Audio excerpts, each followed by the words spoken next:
Hi, my name is Clay Tumey, and I am an ambassador for Enneagram Prison Project. As we approach our 10th anniversary, we thought it'd be fun to sit down and have a chat with all the people who've had a major impact along the way with EPP. In today's episode, I travel to California and sit down for a chat with EPP Guide Program Manager and my friend, Laura Hooper.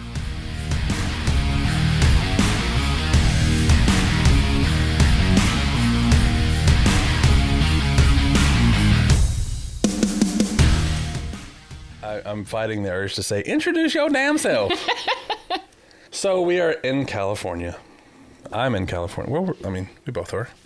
I'm not used to this. I was telling you this earlier. I'm used to getting like a day or two in advance to just like chill out, set all my stuff up. And today I don't have that luxury because flights were canceled and travel plans were not perfect, but we're here and it's all good. And we just got here. We're at the Essex. And I landed at the airport today, and we just set up the stuff, and now we're going to chat. So if you're down to do that, I'm down. That is, and introduce your damn self.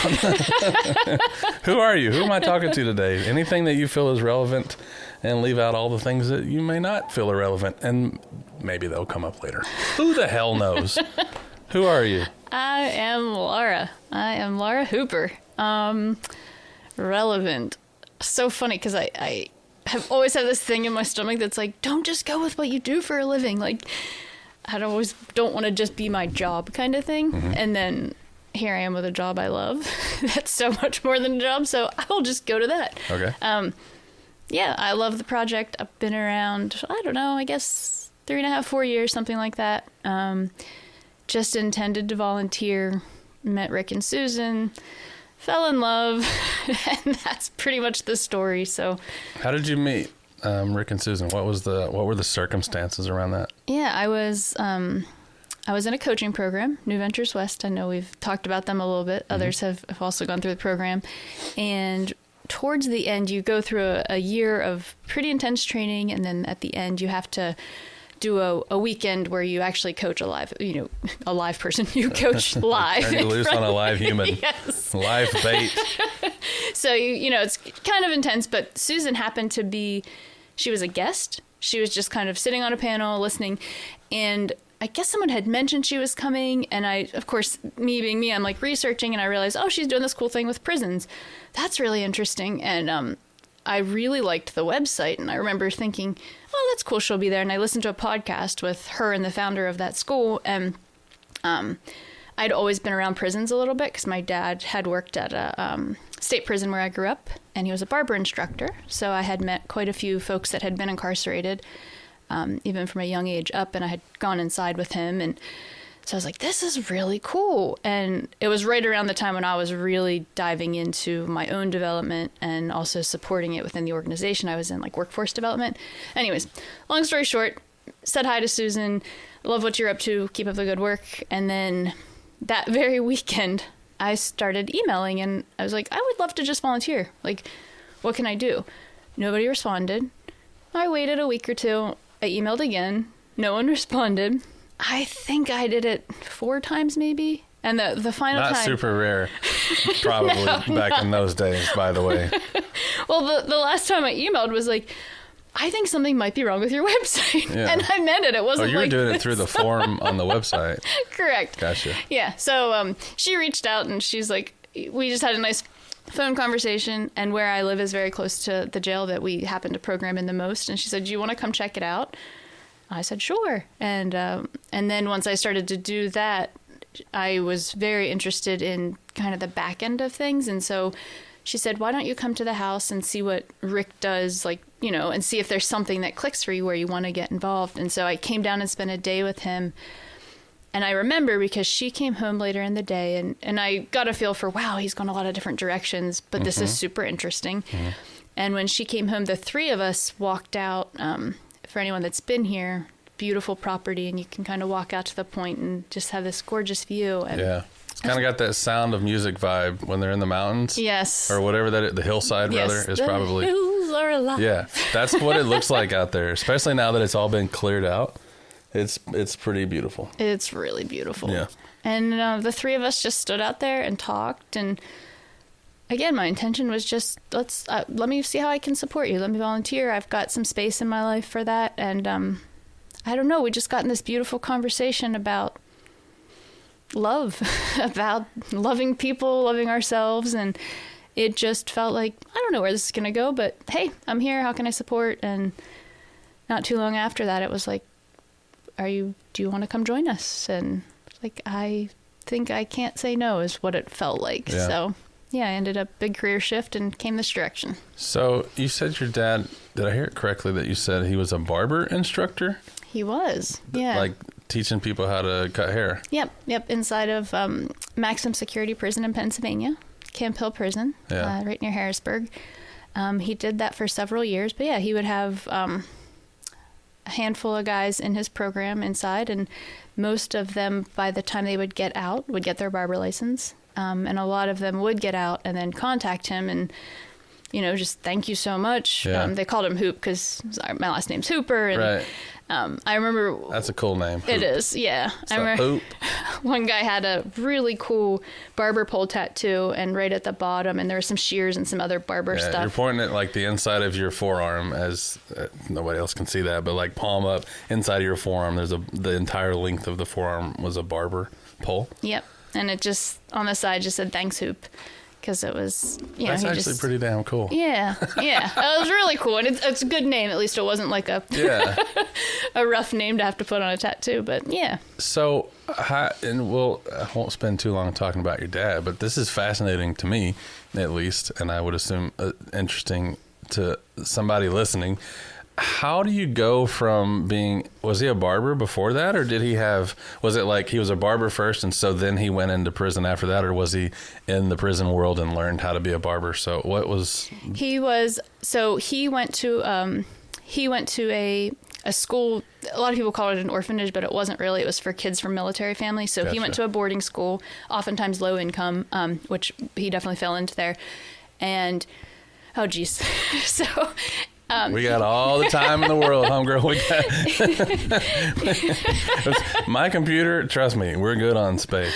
So he didn't intend to be a barber. Yeah. I don't know what he actually at one point wanted to go to the military, but he cut his toes off with a lawnmower. Okay. And so that, of course, threw a kink into everything. Yeah. And he kind of realized even in school, like, I need to learn a trade. I need to do something. And they offered a barbering program. So he got his barber license, and that's kind of where it started. And then he actually at one point went back to that school and taught barbering there. Yeah. And then eventually that job shifted, and there were barber instructor jobs for the state prison system. And he thought, well, I could do this. So he must have heard, I hope this is okay to say, he must have heard every joke possible about cutting with lawnmowers and then transitioning into cutting with scissors, because as somebody, like, I have a history that people make jokes about and they try to make creative jokes and it's never new. I've heard every bank robber joke you can think of for the last 15 years. So you got to really come strong with your comedy game for me to like even think it's mildly entertaining, much less like funny. So I don't know why, but for some reason it's an interesting, like, to go from, that's a traumatic experience. Like, I'm not making fun of like running your toes over with the lawnmower, but I would be nervous to go into cutting that close to my fingers as a career path after having that. Is this a thing that people believe it or not, I've never so it's just me. I'm just, okay. I've never put it together. I mean, he was really young when he cut his toes off, so yeah. I think he was, I want to say 14-ish. Yeah. Obviously way before I came along, but I never put the two together. Yeah. Like, yeah. Well, great. I feel great about myself now. I'm thinking, all right, sweet. Well, then let's not talk about that part. Well, I am curious though.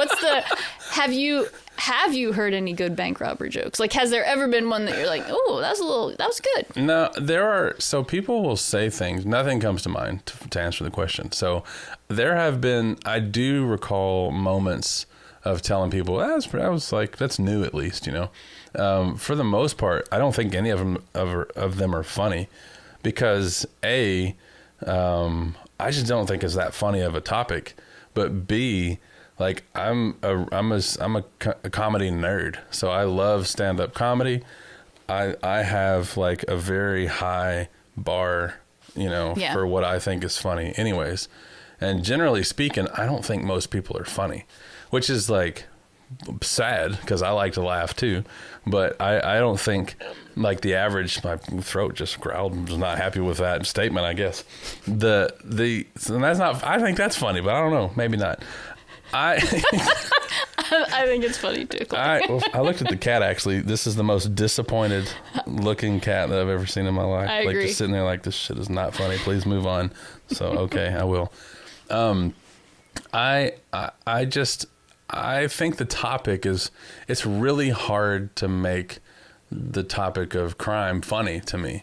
And there have been moments where, so like, for example, when I was locked up, we played Monopoly a lot. We had board games, chess, Monopoly, dominoes, Scrabble, all these games. And one of the units that I was at, we played Monopoly frequently. And guess who never got to be the banker? Like literally never. And that was funny. Like the way that they went about being, because it wasn't like, oh, I don't know, you might steal the money. It wasn't anything lame like that. It was just a very simple, oh, hell no, you ain't finna be the banker or something like that. So like to me, that's funny. But in terms of just like people don't always have like a very new way of saying something that I've already heard a million times. So I'm open to the attempt. Like it doesn't offend me at all, but I usually just have to tell people like, you gotta try a little, harder than that, because work on your material a little bit. I've heard everything. It's like people who've heard, like if somebody is like super tall or super short or has something, like if, like their eyes are different colors or whatever, like they've been hearing shit their whole life. So it's like, what are the chances you're going to say something that's brand new? So it has to be like super creative. So anyways, that's hilarious and also sad that I thought I was saying something. It's the opposite now for me. I thought I was saying something that maybe everybody said, but no, it's something that you've never heard about or thought about with the toes and then going to switching from lawnmower blades to scissors. So, well, that's fun. How do we transition away from that? Who knows? Or as I like to say, speaking of non sequitur, and then just go straight into something that has nothing to do with that. But so I am curious though. So a lot of people have their first experience with incarceration is later, like in their adult life. It's not as like it's a trip to think that your dad. You went in as a. No, I didn't go in. I had to be 18 to go in. Okay. So I actually went in for a sports banquet. They allowed the incarcerated guys to invite staff members. It was by choice, like it wasn't every staff member could come, and then staff members were allowed to bring a family member or two. So that's actually how I went in. Gotcha. But I think I was probably freshly 18 or right around there. So I was thinking that's a bit of a relief, because the way that my ears heard that a minute ago was that you went in as like maybe like a teenager, like early teens. That makes sense that you had to be 18. So what was it like? Typically when I talk to people, and we'll get to you're a guide now later, you're not just a volunteer helping with stuff on the back end and all that other stuff. We'll get to that. But typically I like to ask, like, what was your first experience like? Because oftentimes EPP was their endpoint. Their first time inside was they went with us. Not the case with you though. So You said it was a sports banquet. What the hell, I think, is the only question right? I can ask there. And what was that like for you? So the part that I did have before I was 18 was different folks had gotten out, and I had met, even as a young kid, like I had met people that had been incarcerated, knew my dad while they were incarcerated, and either because he also had his own barber shop in the town I grew up in. Oh, okay. So like men might stop by because they knew where he was or look him up. And so of course he would introduce me or my sisters. And it was always very, there was just always a comfort there. Like I could feel my dad's trust in folks, and there were stand-up guys that had worked really hard to get out of prison and, have a barber license, have something that they could do in the world. So there was that comfort piece. But then when I went in, I mean, my dad was so, like, I remember when I was getting ready to go and he's checking in on my nerves. He's like, be ready for this. Like, you'll go in this gate. you'll show your ID here. So he had really walked me through exactly what it would be like. Yeah. And he was my dad, and like, yes, he only had 4 toes, but to me, and he was actually like a little shorter than me, but to me, he's like the he was like the strongest man in the world, even at that age at 18. So like, I actually felt quite safe walking in there, and he was, a pretty well respected staff member. So, yeah. And he wasn't, he was teaching a trade and he was supporting folks. So it was, I could feel that respect even at that age. So going in, I was actually really calm. I remember sitting there, ever the like dreamer, idealist, definitely part of who I am. Yeah. You haven't said what your type is, and you don't have to yet if you don't want to. I'm just saying we'll get there, I suppose. But I remember sitting there, and they made food, and they were really excited because I think it was like a fish fry kind of thing, and that was like a treat. And they kept coming and like, do you want more? But I remember, doesn't sound very prison-y. No, it was not. Like it was prison, it was maximum security. Mm-hmm. But I remember in my head, I was actually thinking, what if you could, I thought I wanted to be a chef at that time. And so I was really thinking, what if you could bring like a high-end culinary program inside? Like, whoa. So that's actually where I spent a lot of my energy, even being in that experience. So it's kind of a weird, but I remember one of the first times I went in with Susan, she made a comment to me. She said, why are you so comfortable here in jail? And I guess that's why, because even though I hadn't been in many times, it was part of my life, and my dad would talk about it, right? Like he would talk about things that happened at work, and it was pretty normalized for me because I was somewhat around it.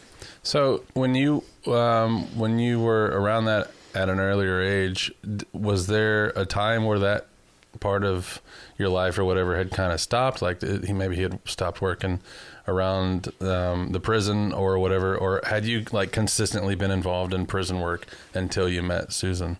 No, I hadn't been involved in prison work at all. It wasn't even on my radar as something I wanted to do. I actually, out of my undergrad, went right into working for the federal government and spent 14 years there, and honestly assumed I would be there my entire career, because a lot of times that's what you do if you get a good government job. So I forgot about that. Yeah. I used to know, I knew that, and I totally forgot. Can you say what you did? Yeah, I worked for Defense Logistics Agency, so it's basically like probably the simplest way is it's like the Amazon for all the different branches of the military. Like it's the logistics arm, and get supplies where they need to go and all of that. Yep. So like guns and bullets and bombs. More repair parts. Oh, okay. And like body bags, and like if there's a disaster, we're often like DLA is often the one to ship like body bags right away, and but it can be nuts and bolts for major weapon systems. But a lot of repair parts.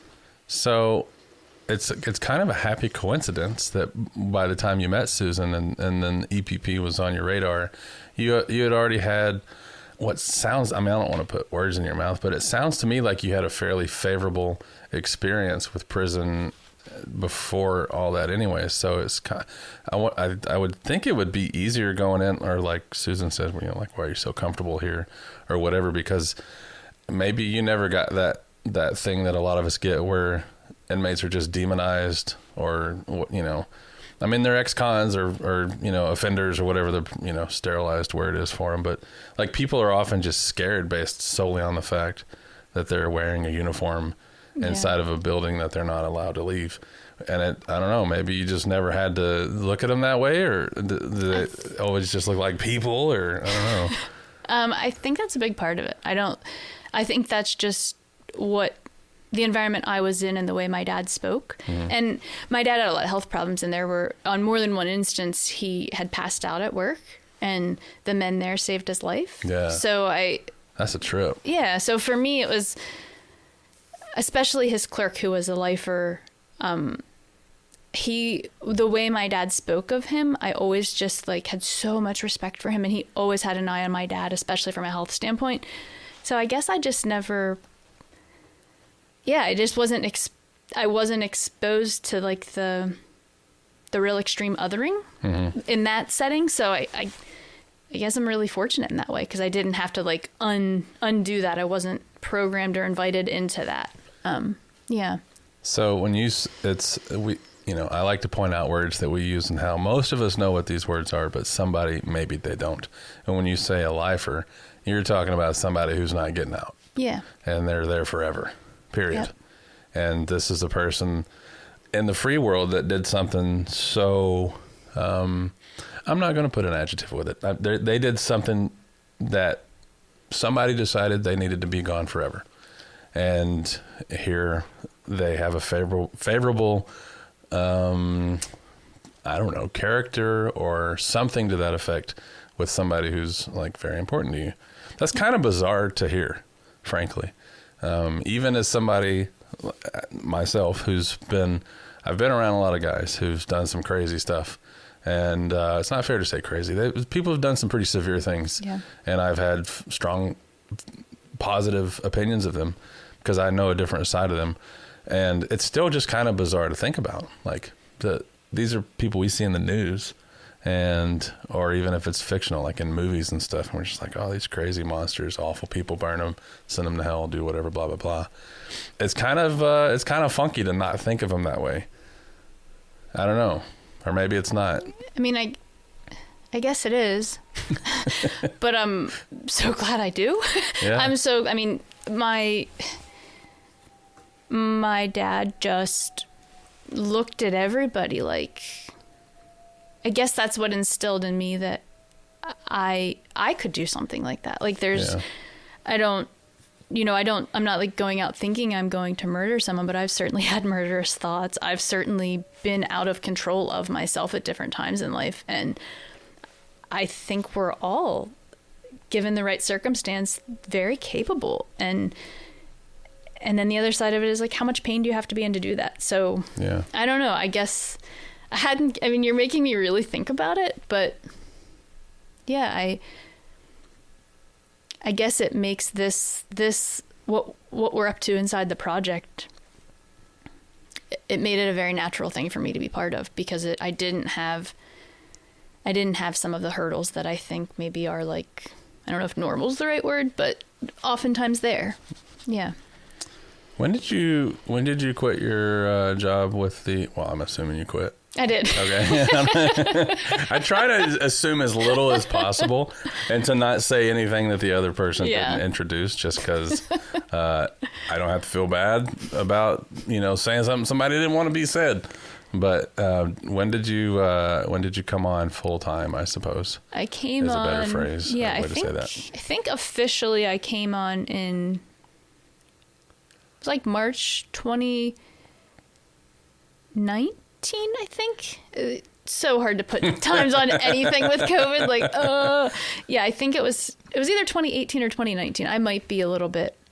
So I started 2019. Yeah, officially. And you do a lot more now than you did in the first days when you first came on to help.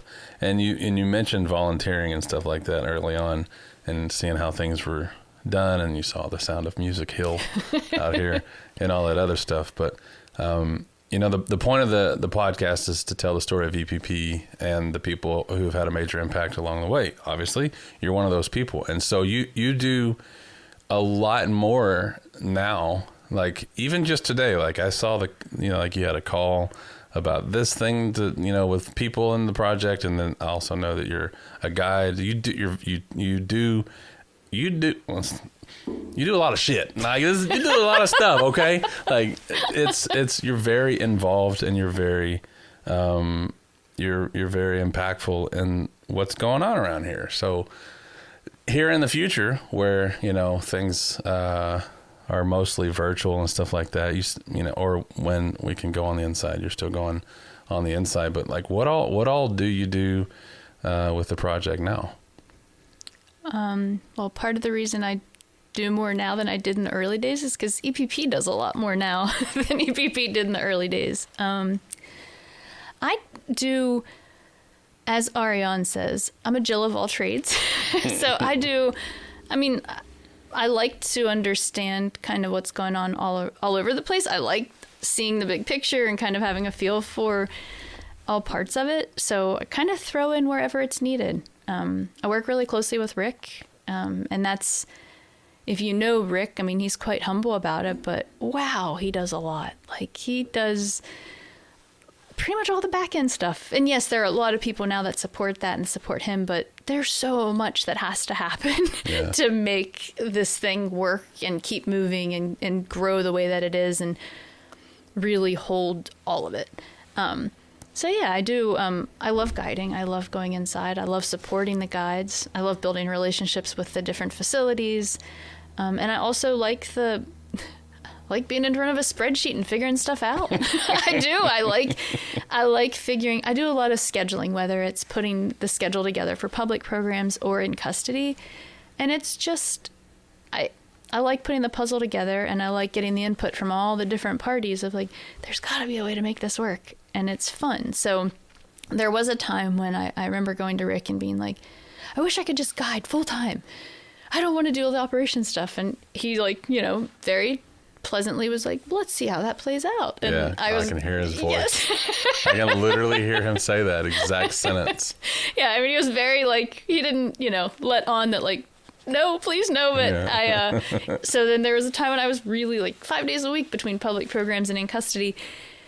And I was like, I don't want to guide this much. I actually like the behind the scenes stuff. So it's a really good mix for me of kind of having an idea of what's going on everywhere, not everywhere, but a lot of places. Yeah. And I enjoy the mix. I enjoy especially since a lot of my work is around releasing some of the pressure to get it right all the time, or just we don't have to get it right. I'm learning to trust me that I'm always doing my best as I learn that in others. So when I can be in that place, it's actually really fun where can I jump in to support this or to support that, and maybe ease some of whatever friction might be there. So yeah, I like that. Does anything are there any recent examples you could share just for nosy people like me and maybe a listener who might just be wondering what exactly goes on? What is she talking about? I'm putting you on the spot. You are putting me on the spot. That's all right. Yes. So we're in Path to Freedom right now, which is about a 16-week course, pretty intense. It's our second course after 9 Prisons, 1 Key. It's it's kind of like all right, shit's getting real. We're going to jump in here. And you really, it's a beautiful invitation to really go inside.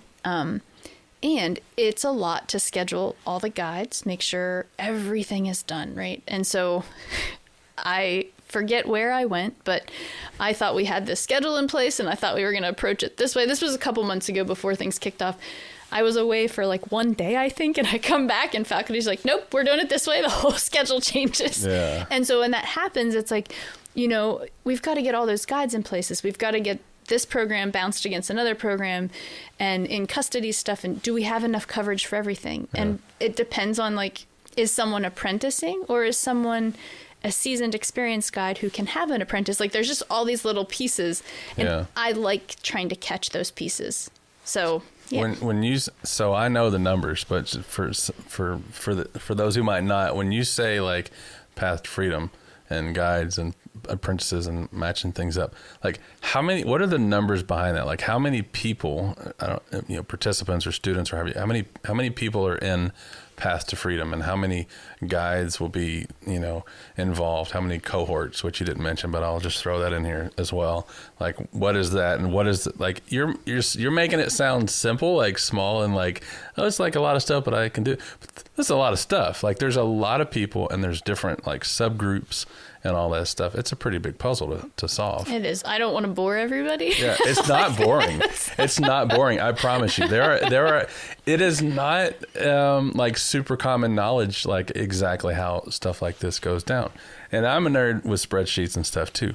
And I had the joy of doing a tiny little project with mix and matching breakout rooms for this. And I love it. And I feel like it would be boring for me to talk about that, but I promise you people, there's an interest in that from people, and they want to know, what exactly, what is the, I think of my mom and stuff like this, because I always, I expect that there's someone listening to this who's just that close to taking one step further in our direction.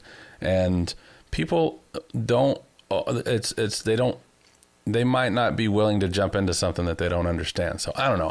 Maybe it is maybe it feels boring to talk about details like that sometimes, but I just trust that there's somebody who is interested in it, and people who listen who are already on the inside, you know, or the internal, not inside in terms of prison, but you know what I mean. They're with us anyway, so we're not boring anybody away. But if you're down, or if you don't want to, okay, yeah. So like, what exactly does it look like with in terms of like numbers and peoples and guides and apprentices and this and that and the other? Yeah, well, I'll focus on 9P1K because that's the one that's freshest in my head, because I have this tendency of like whatever's kind of coming up, that's where I'm focused, and I let the other stuff go for a minute. So 9 prisons, 1 key. Correct. So this is EPP's like intro to the Enneagram and how we deliver the Enneagram and how we invite you to experience it.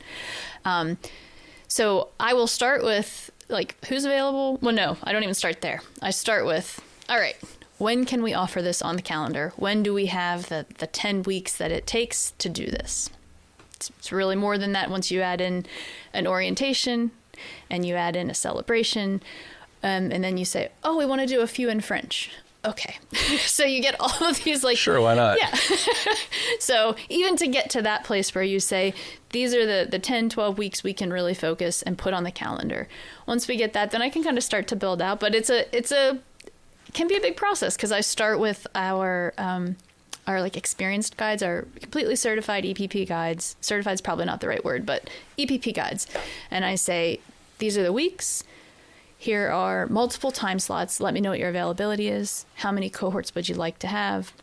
And then, of course, when they fill that out, I'm kind of looking and meeting with faculty and saying, of these folks, who can have an apprentice, who can't?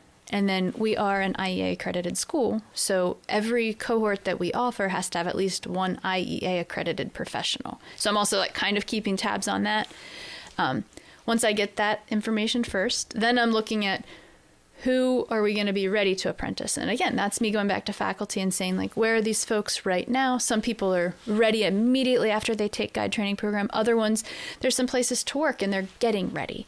And sometimes an apprentice might say, I actually have 2 weeks where I can't be there. And it's like, not this round, next round. So putting all that together and then really thinking through, do these folks work well as a match? And in EPP, talking about the guide and the potential apprentice. Yeah. And really, that's a easy one, because our goal in EPP is like every guide can work with any guide, because we're doing this work together, and like, you know. But yeah, of course, we mesh with some folks better than others. So there's that, and then you know, putting all of that together, then we have to actually go out and say, hey, we have this offering public. And we hope that folks apply, because we have certain numbers that, you know, we don't want a cohort with 3 people in it. That's not a great experience. And we also don't want a cohort with 50 people in it. So we wait for the applications to come in. Once they come in, then we're really looking at how many do we have? Can we accept everybody? Do we have to cut down a number of cohorts? All of those pieces. And then life happens. Someone says, family member passed away, or, oh, I didn't know I was going to have the schedule conflict, and now I have the schedule conflict. So it's, can we find subs? Can we, you know, and as I'm saying this, like, there are so many other people, Jody, Jason, Rick, like, supporting pieces of this. Like, we're all kind of doing this together. It's, I don't think one person could do it and be sane. What's and be sane? That's hilarious. That's I just hit my funny bone. So with the cohort, why not 3? Why not 50? What's the big deal? Why is that so important? Well, the live sessions in particular, like, you know, you come into this space and we want you to share. We want you to trust it. We want you to help build a container with us. We want you to really do some deep work and get to know yourself and get to know each type and fall in love really with each type. And that requires some space. So if you only have 3 folks, at most you have 3 different types, right? Yeah. We do our best when we can. We do our best to have one of each type, at least one of each type in the cohort. So we want a little bit of variety there. And, you know, we use Zoom. So if you have 50 people on the other end of the spectrum, like, how many screens do you have? And if you do a check-in with 50 people... That's 3 hours. Correct. Yeah. So it's, and we're just kind of weighing all of that and what's the right number and what feels good. And, you know, that's... So we try to stay 15, 18 for 9 prisons, 1 key feels pretty good. And that's coming from participant experiences. That's coming from guides experience. So, yeah. Are you limited to how many cohorts you can have, or is it just back to the scheduling thing of what's the availability of the guides? And yeah, that's definitely the limit, is how many guides do we have that meet all those, one IEA accredited, one capable of having an apprentice, all of those pieces. But in reality, as even in just the past year, the amount of growth, it's like I can already kind of see like, these could be like massive offerings. Like, yeah. Maybe the whole world will know the Enneagram someday. Like, you think? I go there. Like, that's, yeah. Of course, I'm like, ooh. What would it take for that to even be possible? Like, I don't know. And I haven't asked, you haven't said what your introduction to the Enneagram was. I know you mentioned coaching, and that's where you met Susan, but how, and of course I found it in prison. How did you even come in contact, or how did you cross paths with the Enneagram? And then also, how would it be a global thing? Small question, big question. I know, like, which do I want to answer? We'll go with the easy one first. We got time for both. It was when I was in coaching school. It was my first introduction to the Enneagram. At the time, I was trying to start an in-house coaching program within the government agency I was in, or I was starting, I shouldn't say trying. And so I needed to get my coach certification to make that happen. And I was already doing Myers-Briggs and a couple other different assessments. So I was kind of like in the neighborhood. And then when I guess you could say I met the Enneagram. When I met the Enneagram, I was definitely like, oh, this doesn't feel great. This is, I didn't want to know my motivations. Yeah. I was good with just not needing to know that. Like, tell me, just paint me a picture. Like, I was actually, in a sense, comfortable with just put me in a box, because who cares? I don't have to work with it. Like, this was like, oh no, like, you're going to work with this. So that was my first introduction. And you wanted to know the what. You didn't need to know the why. No, I didn't want to know the why, actually. Why? Good question, Clay. That's the obvious question. Oh, that seemed sticky. It turns out it was. Right. Yeah. Yeah. It shifted everything for me. I mean, I resonate most with type 7.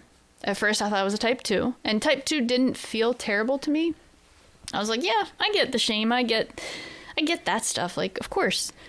And then when I really like jumped back in and read about type 7, it just hit me, and I was like, I want to be any type but type 7. Like, ew, I don't want to be that. Like,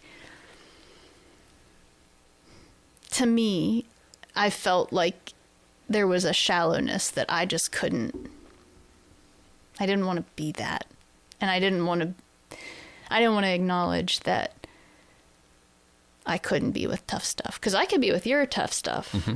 It was my tough stuff I couldn't be with. So yeah, that was I went through that program for a year, and we used the Enneagram a bit, but not a ton. But right after it, someone I went through the program with, she's wonderful. Her name's Robin. She and I took the Wisdom of the Enneagram and read the entire thing together and met every week and really started just digging in and trying to really understand our type. And that was also when I was really starting to volunteer with EPP. And so it all reinforced it, because then, I mean, be around EPP, like, you're going to talk about the Enneagram. Yeah. It's kind of what we do. Yeah, it's kind of like being in church and talking about God. It's just, it's going to happen. Yeah. Like, you don't have to, it just does. Yeah. So I'm going to put you on the spot here and ask if you could just, like, a quick 60 to 90 second elevator pitch for what is type 7. I'm catching myself right now, because I want to, even though positive outlook, I want to go to the negative, and I'm not going to. Type 7 is... Type 7s, we are about freedom in so many ways. We want the freedom to experience all of it. Life is to be lived and to have fun, and like the aliveness of all of it. Like, it's just there. And the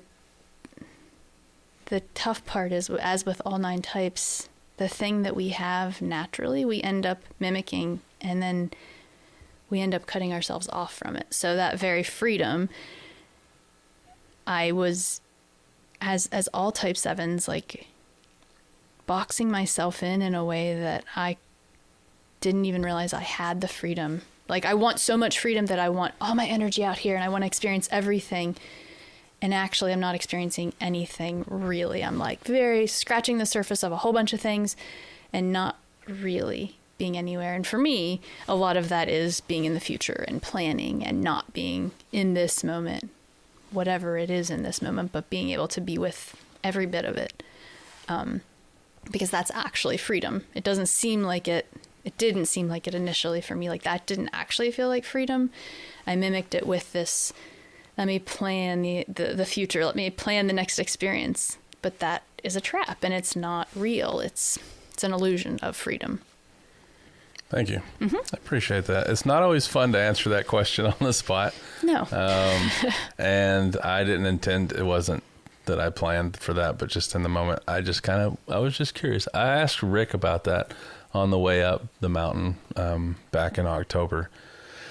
My mom was here. She was in the car with us, and we were driving up the mountain, and I did the same thing to him, except we weren't recording, so it was easier probably. But I love hearing people talk about that in the moment, about their type, and it gives me a way, like, I understand type differently than I think a lot of people do. I struggle to read and just understand by reading. I don't struggle to read like at a mechanical, like, reading. I don't mean it that way, but I learn in 60, 90, 120 seconds of you talking, I can learn so much more about type 7 than I could from reading a book. And I love the fact that a book is there as a reference, but I'm constantly thinking about the new listener who might not have a clue of what we're talking about. And I think you explain very well, like, what 7 is and what we love about type 7.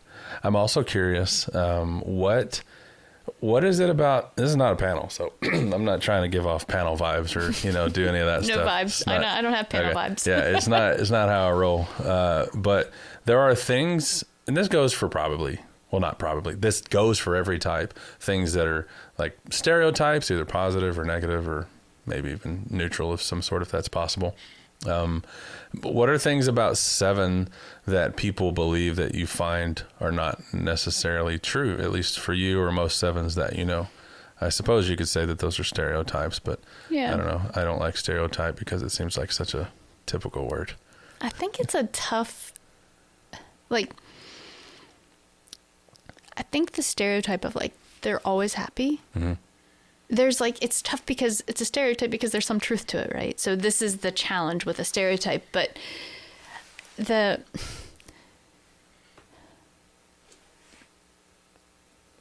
think a lot of times as type 7s, there is the assumption that, like, you're good, you're happy. Granted, because I'm probably saying I'm good, I'm happy. Like, I can see where the assumptions come from. Right. Yeah.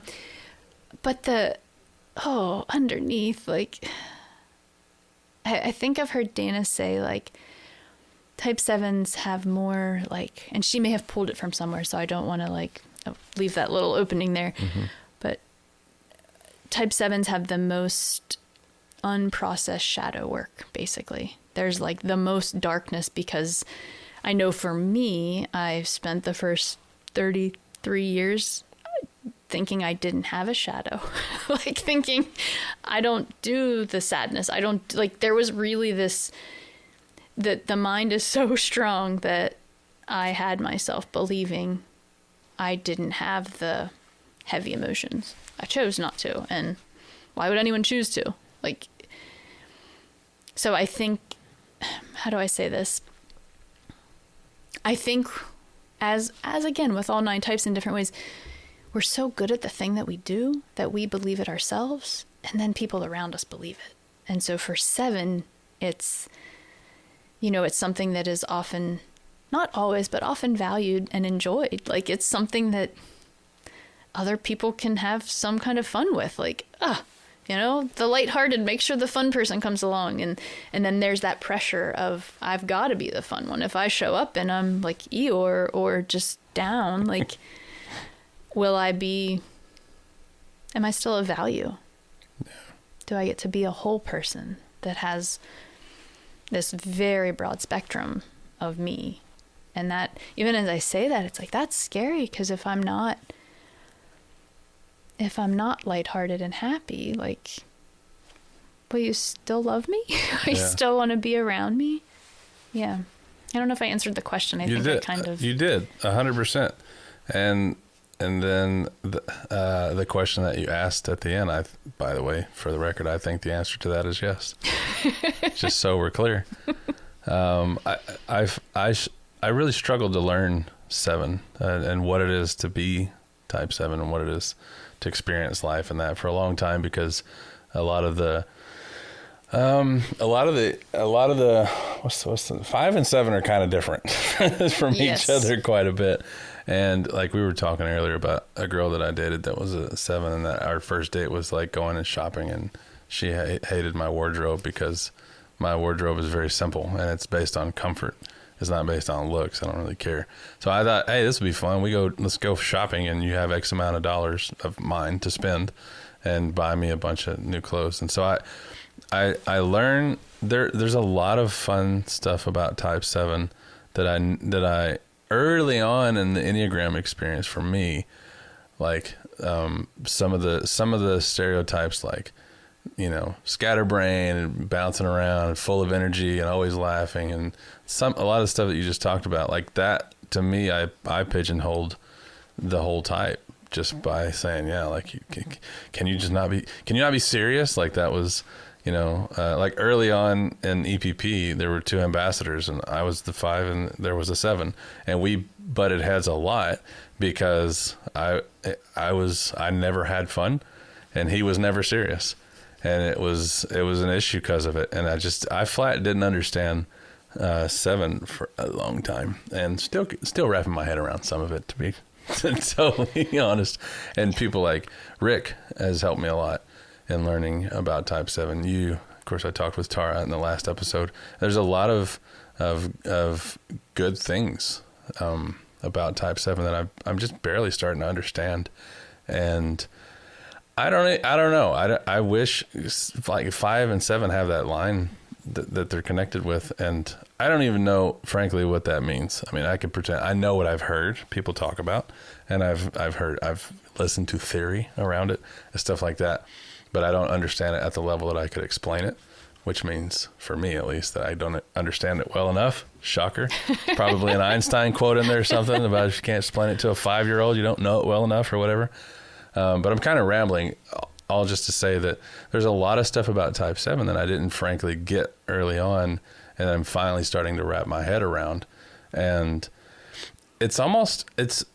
you listen to every episode of the podcast. You told me that earlier. Yep. And I'm fighting, like, I really don't like to reference previous episodes because I'm afraid I'm going to quote somebody wrong. But they're all really good episodes, so go for it. Well, Tara was talking about a trip. She was talking about you, Rick, and her. The 3 of you were at Esalen and talking about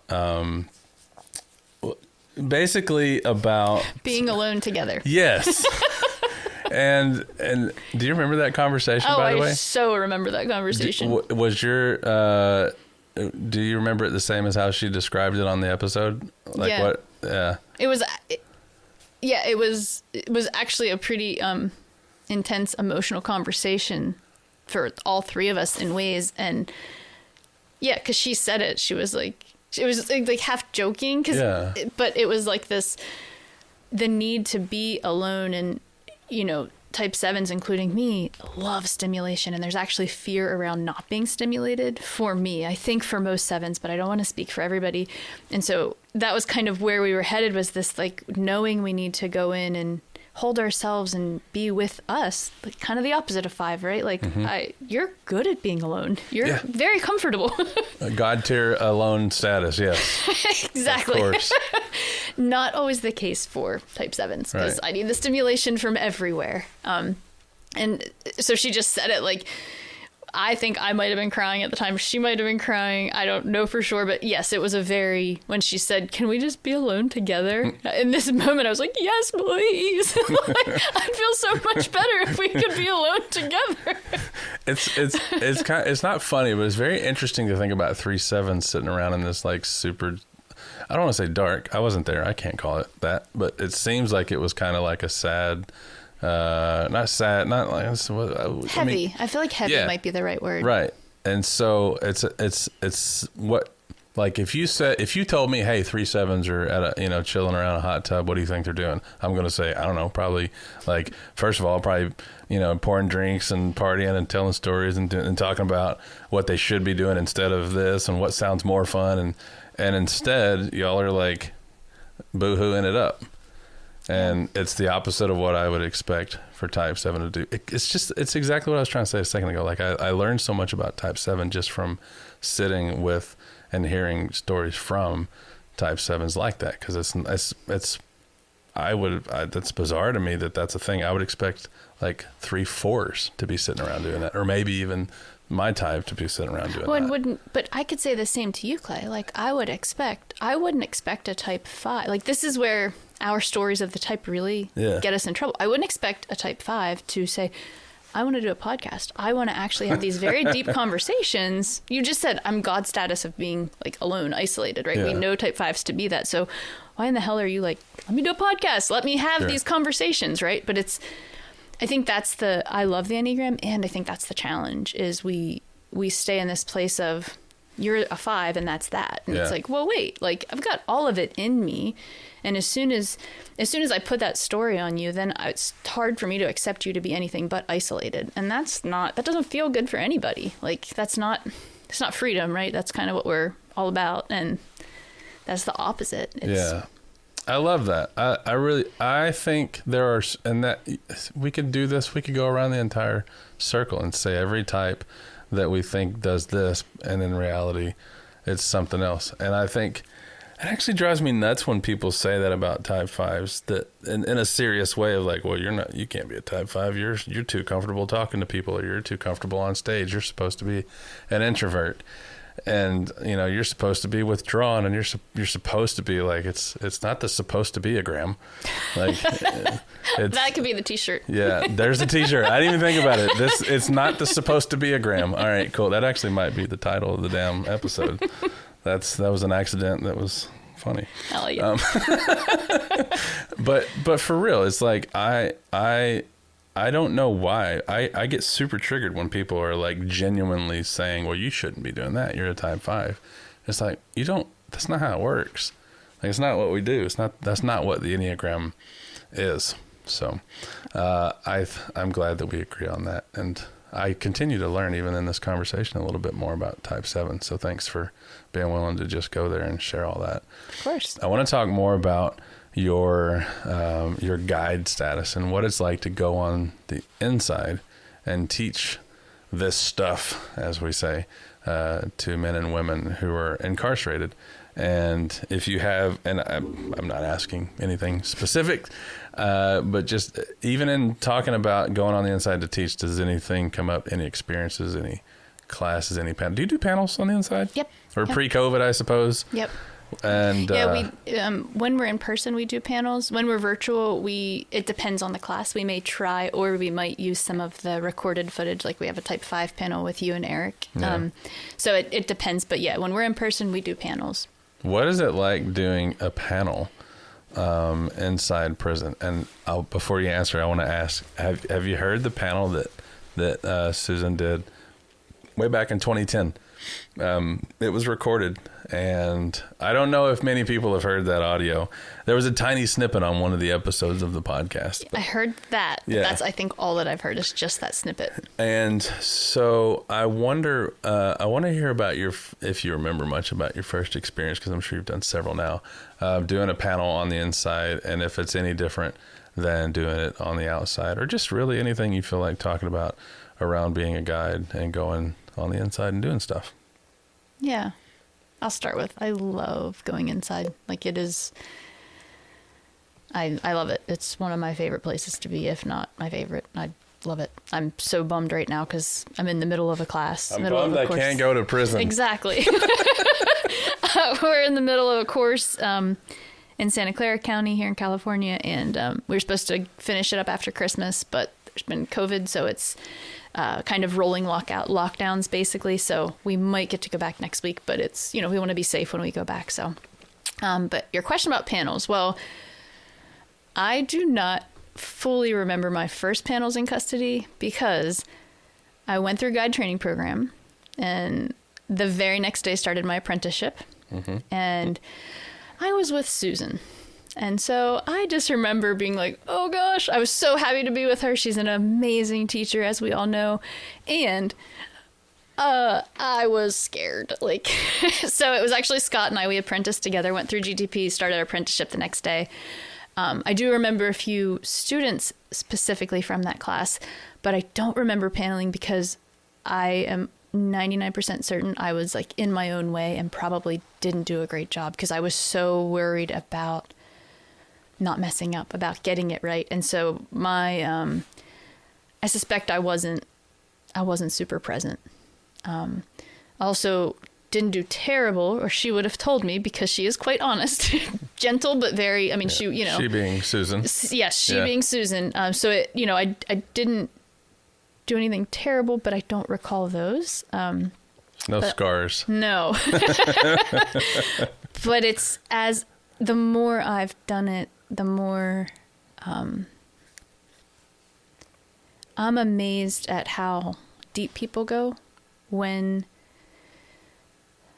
that's why we're called guides. We're not actually there teaching, we're there guiding, and we're there really holding space for folks and trusting that whatever's supposed to come up will. And as someone who loves to plan, that is my edge of, I don't know how any class is going to go ever.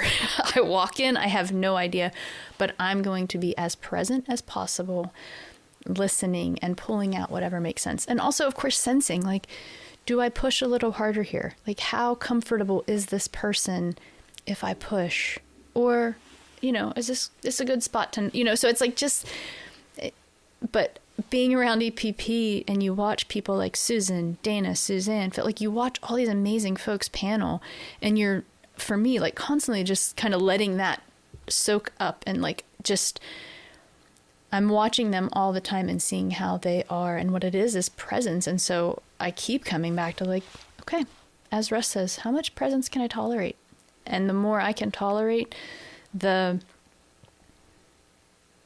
deeper the panels go, the deeper the folks that are willing to sit on panel, the deeper they go, and the deeper I love those moments where you can actually witness someone healing themselves. When someone answers something on panel and it's this moment of, that's why I did that thing. It just starts to click, and there's you can feel the release and just some amount of ease. And it's we all need that. Every human needs a little more ease and a little more compassion, for themselves. And so, yeah, I really enjoy the paneling process. And I really like it when I'm with a guide that I know well and I'm comfortable with, and we can kind of flank the panel, each sit on one end and kind of bounce back and forth. I'm thinking of Scott right now because he and I have guided together quite a bit, and it was so nice to just know he's running with something, and as you learn, this is the beautiful part of co-guiding, is you learn each other, and you just kind of give each other a look or whatever it is, or there's a I know he says this double click, right? There's something that comes up that I know we should double click on, or he know, it's just it can feel, we were talking about earlier not liking to dance. It can feel like what I imagine if I could actually dance would feel like. Yeah, totally. Yeah, and double clicking being hey, let's go further into that, opening a folder on a computer or whatever. I kind of dig that phrase. Me too. I've heard that before. It's fun. Yeah. When you do panels, and when you those aren't always fun, and they're rarely fun, actually. Fun is not the word I would use. Rewarding and valuable and beneficial and all those. Yeah. I don't think fun is what I'd usually use. And after they're done, so out here in the free world, we can have a Zoom call, or we can have, when, not like pre-COVID times, we were in a room or at a retreat center or whatever. Like after all is said and done, if I was on a panel, I could come up to you after the fact and talk to you, or vice versa. Like there's that freedom to do stuff like that. And sometimes it feels, and for me at least, being on a panel out here in the free world, it's nice to have that freedom to come and talk to the person after the fact. And I'm bringing this up because on the inside, not an option. Obviously, a lot of times the panel is done and it's over, and they go back to their cells or their blocks or their wherever they're from, their units. And I've never thought about this before until just hearing you talk about doing panels in your first experience and all that stuff, and how you didn't really like criticize yourself because you didn't say anything that happened. You just kind of said that you forgot, and therefore that might mean ... whatever. And it made me think, like, is there any space to talk with inmates after a panel? Like, what does that look like on the inside? I mean, it's, if you do, I don't want to use the phrase, if you screw it up, as I put it in quotes. I don't know how else to say that. So if something goes differently than you wished it had, and how do you recover from that if you don't have the ability to talk to that person afterwards? Or am I wrong? Do you have the ability to talk to that person afterwards? It's different at every location. And honestly, every time we go in, some facilities are kind of lax about end time. And like, there's time to not sit, but like we'll be cleaning up and folks can come up and talk to us. So certainly in those moments, right? And since we do co-guide, if something, really big happened, someone could kind of pull away from the group. And I've done that. That was more around, when we were talking about some trauma. There was someone very triggered one time, and it was actually a re-entry class. So it was a mixed gender, and it made it tricky. But anyways, we had the freedom there because it wasn't actually inside a facility where I could pull her out into a different room and we could kind of work through some things. But as far as actually inside of the jail, I was really surprised by that when I first went in, how much at the end of class people will kind of linger, and it's okay usually. I don't know that it's been on panel, but I've certainly said things that I'm either like, oh, I shouldn't have said that, or like, and a repair, I offer a... It's not funny, but I'm laughing. It's just kind of, sorry. No, but it's, I definitely...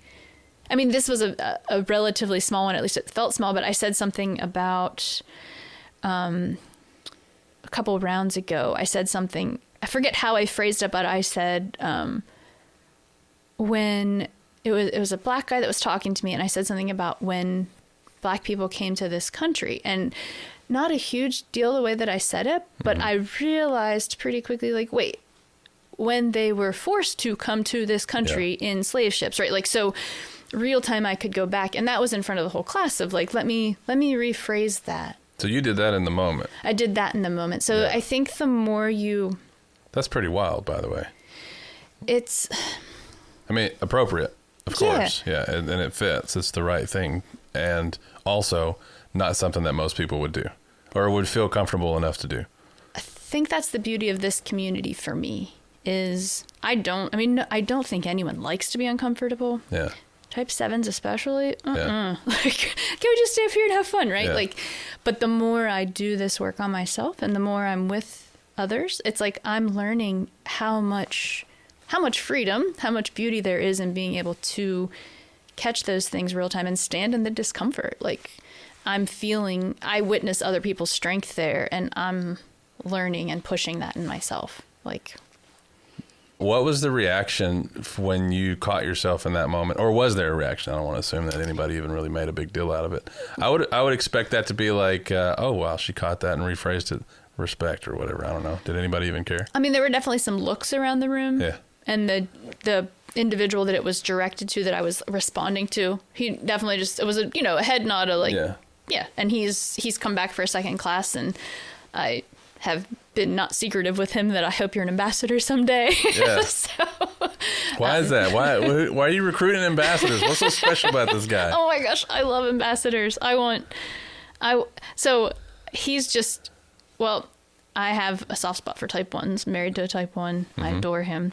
And this person happens to be a type 1 as well. And he just gets it. He gets the Enneagram, and he's so willing to sit in that discomfort and see it. And it's thrilling to watch. It's thrilling to just witness him in a course and a half as he just comes through all of this and is just so willing to stay with it. And I watch him support the rest of the group, and it's just beautiful. And of course I want to share all of EPP with him, and I picture him with the ambassadors, and you all would love him. So there's that be an ambassador. And he's like, don't you worry, that's my plan. So how long, of course we're not going to say his name, but how long has he been gone?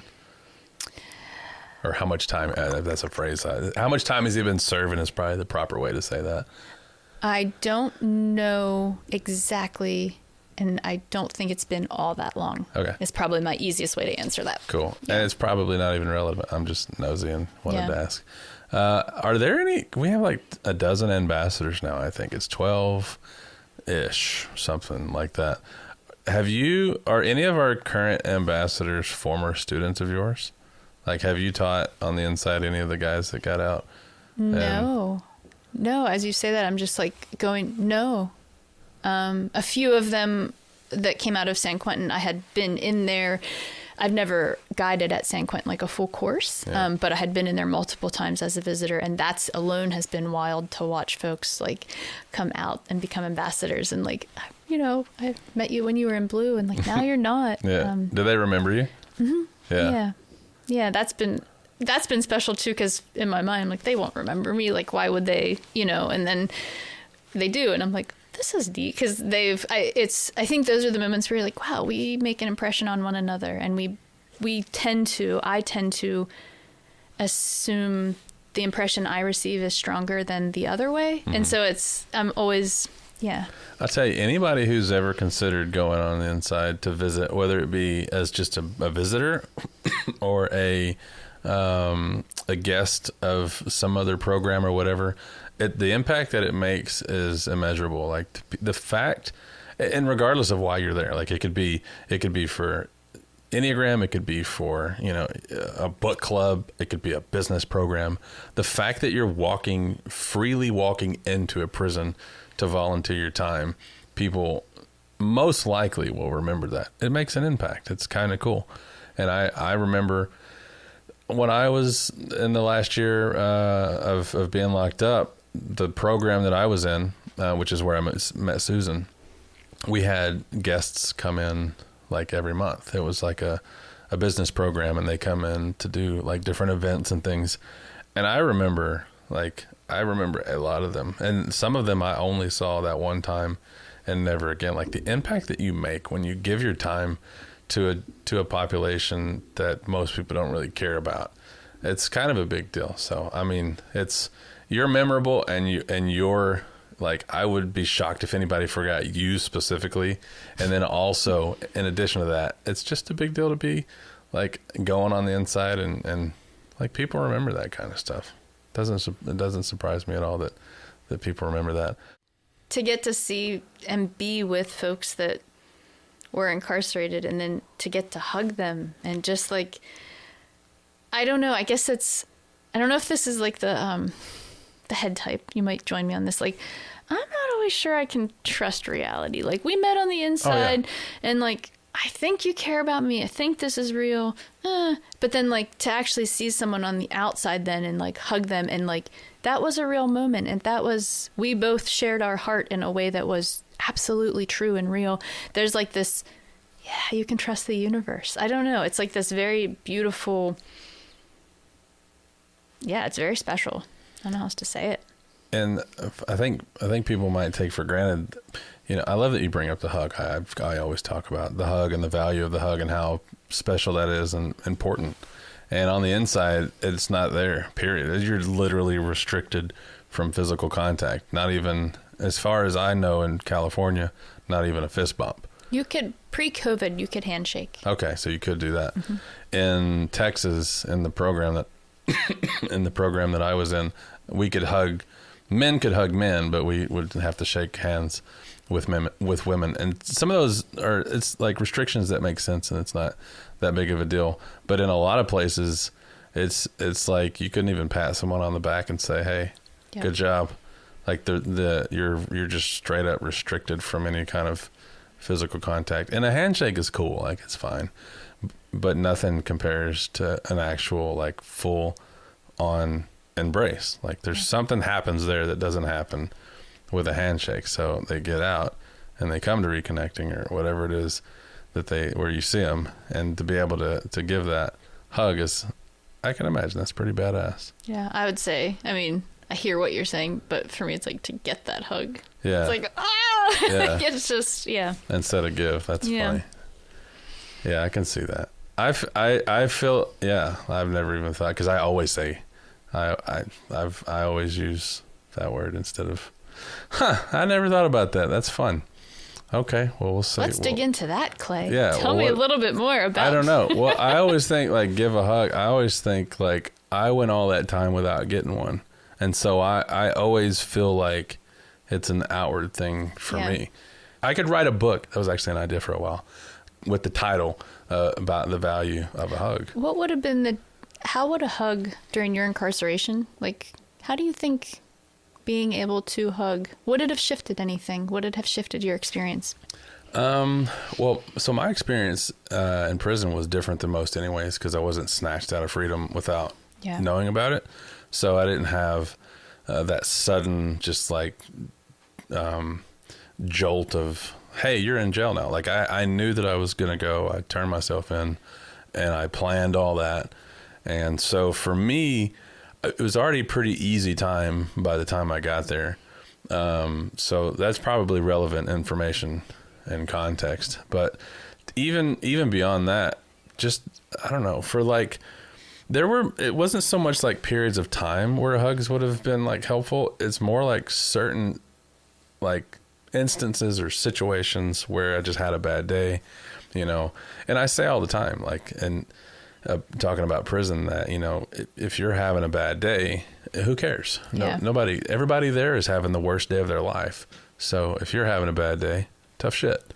So that's kind of the vibes there. And, you know, most of the time people are pretty reasonable. If you're, you know, like your cellie might, you know, if you're having a bad day, like one time I got in trouble and I lost my visits for 6 months, and it was through no fault of my own. Like I didn't do anything that should have warranted losing visits, and I was upset about it. And I went back to my cell, and my cellie was aware that I was upset, and he left. Like he just gave me, so I had the cell to myself to just boohoo for a little while.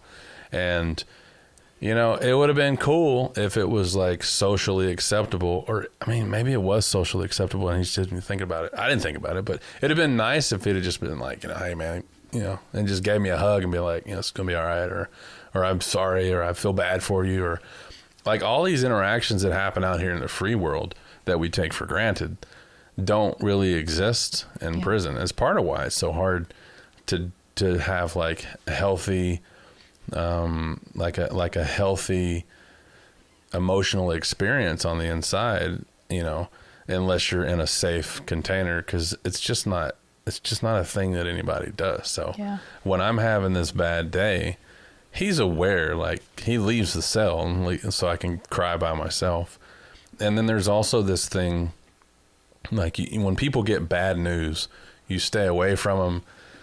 It's a safety thing. Like somebody might just go off and just go crazy, and because they had a bad day and they don't know how to process those emotions. So there's an awareness that exists in prison where people know, hey, that guy is having a bad day, but they don't do anything about it most of the time. It's not like they sit there and talk through it, or, you know, whatever. And I think that's not absolute. Like there are circumstances, or, you know, certain units or certain people or whatever where maybe they do have that.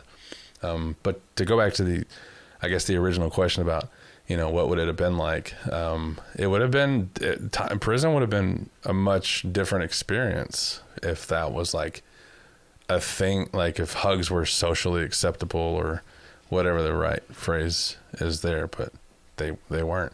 I mean, they could have like a hug program, and that would probably do wonders. Like they could have like we have, EPP. They could probably have like HPP, like, the Hug a Prisoner Project.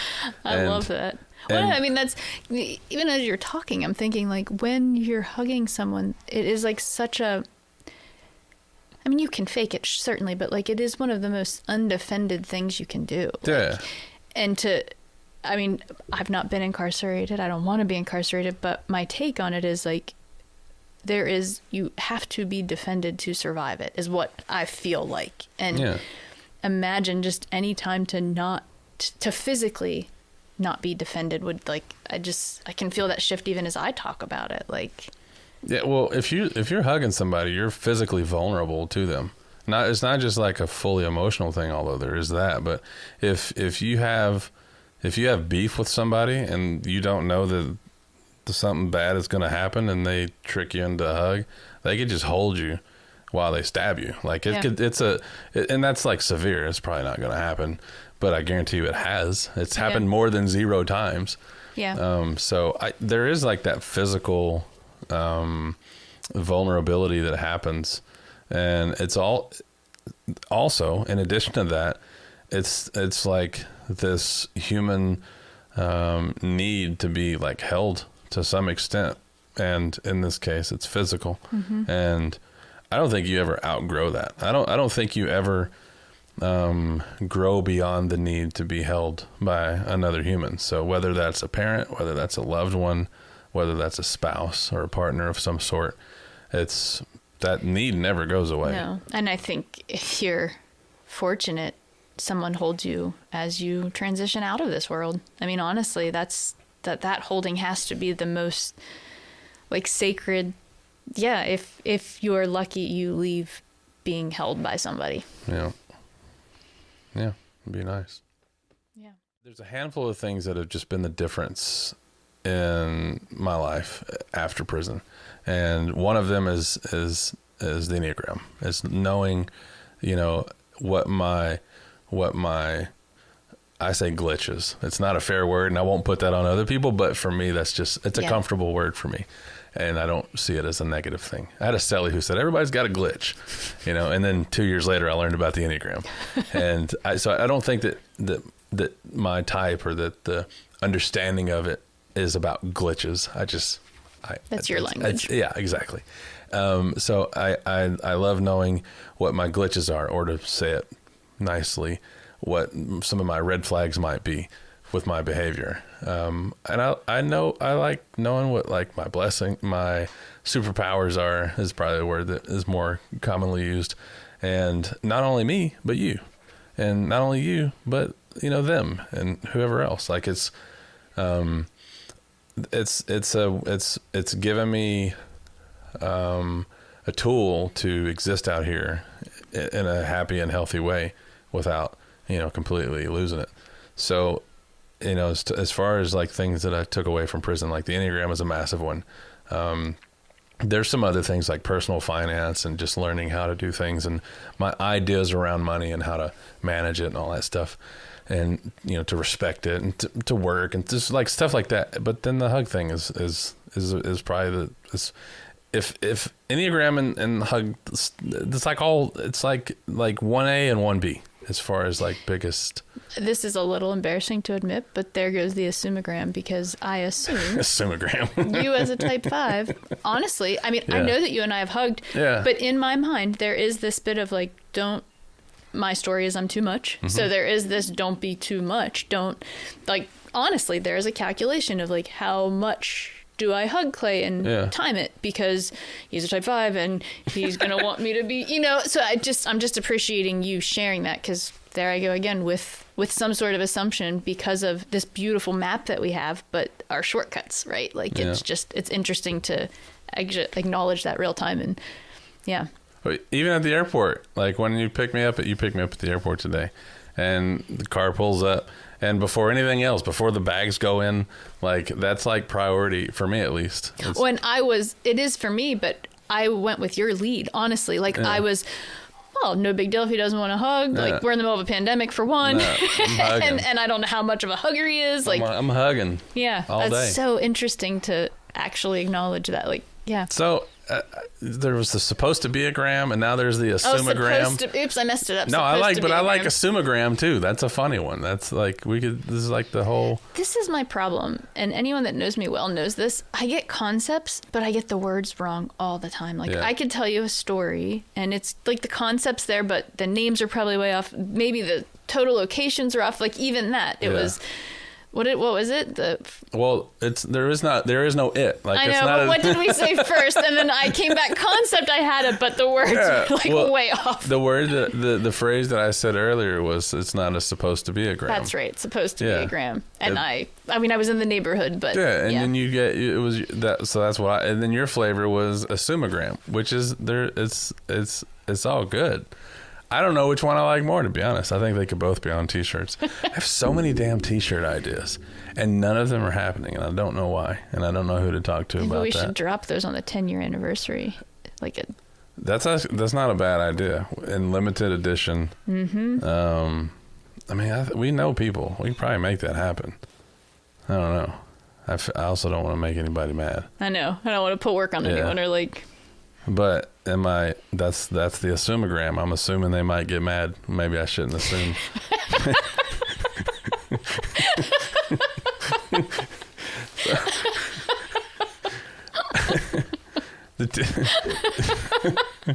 We'll just sit there for a second. I think there's something actually there, dude. That's funny. And the 10th anniversary is coming. It's 2 months. 2 months away. And this podcast was gonna be going up to the 10th anniversary. Is that true? It's not now. No, it's gonna keep going. I think. I don't have. I mean, I don't know if there's been like an official like decision made, but I feel comfortable saying that was kind of mine to make, or whether or not I stopped or kept going. And I like it. I'll say another year probably. My mom actually texted me about that when I was on the plane earlier. She's like, so after the 12th episode, which actually there's 13 because there was a bonus episode. That's right. But what she meant was after the final, like right at the 10th anniversary, are there going to be more? And I think the answer is yeah.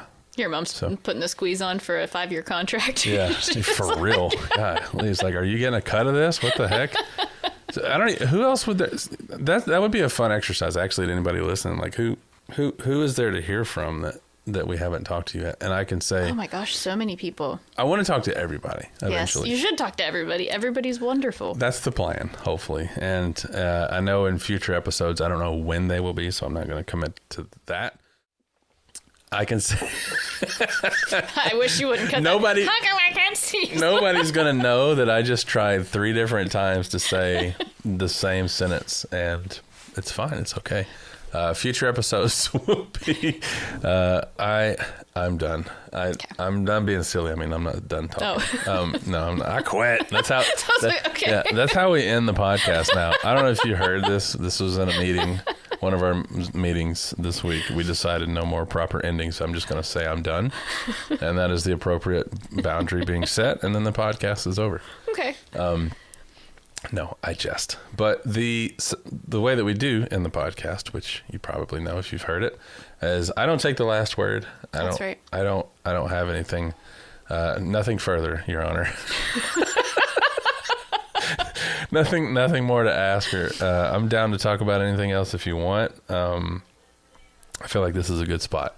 Yeah. And I appreciate you being willing. This was rather short notice-ish. We talked last week. Like, are you down? You said yes. When? How about Monday? Okay. And this was all. And then even to the point where my flight got canceled yesterday, and I landed today instead. And you picked me up from the airport, and a lot of things got moved around and switched around, and hashtag flexibility. Indeed. As we say here, flexibility being what it is. I'm glad this went down, and I'm glad I got to sit and chat with you. So I want to say thank you, and I appreciate you being willing to do this. And as per usual, I will not take the last word, and you have all the time that you need. Anything that you want to say to anybody, the floor is yours. Thanks, Clay. Thanks for inviting me to do this. I also have just enjoyed getting to spend time with you and chat. I love you as a human, and I love what you bring to the project. And when I sit with you and I see how much you light up doing this, and just how you're so good at it. Like, I think everybody that listens to the podcast is like, you're just so good at it. It's like, you give me this hope for, not just definitely for ambassadors, like fine. And it doesn't have to be an EPP, but find the thing that lights you up. You have a gift to give the world. When I'm with you, I feel that.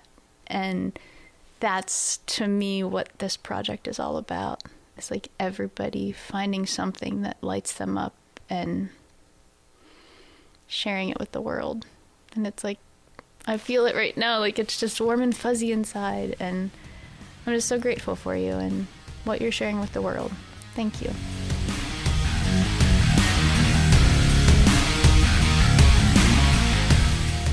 For more information about EPP, please visit EnneagramPrisonProject.org. We appreciate your time and attention today. Stay tuned for future episodes, which you can expect on the 12th of every month as we continue to tell the story of Enneagram Prison Project.